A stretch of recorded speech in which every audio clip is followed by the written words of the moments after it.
Elle a épousé un homme qui était mort depuis 3 ans, et ce qui lui arrivera va vous choquer.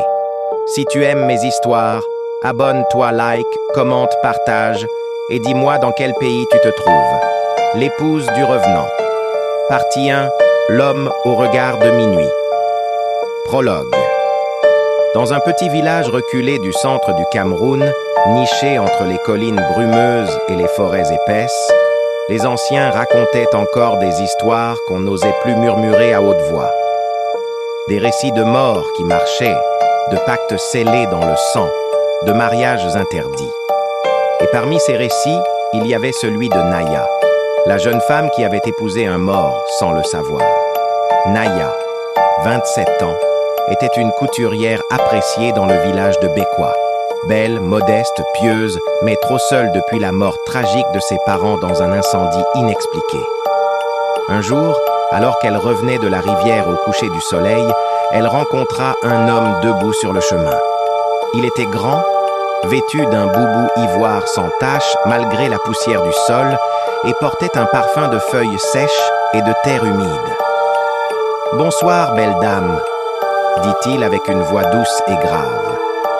Il s'appelait Kobenan, un nom qui résonna dans l'esprit de Naya comme une chanson oubliée. Dès cet instant, quelque chose changea. Il ne vivait pas au village, disait-il, mais venait d'un village voisin. Il avait des terres, de l'argent, des projets. En une semaine, il devint une présence constante.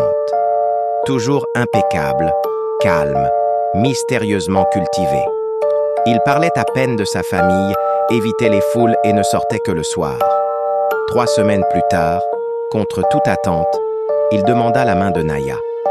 Malgré les mises en garde de sa tante qui disait « Il y a une odeur de cimetière autour de cet homme », Zrenia, elle accepta. L'amour l'aveuglait.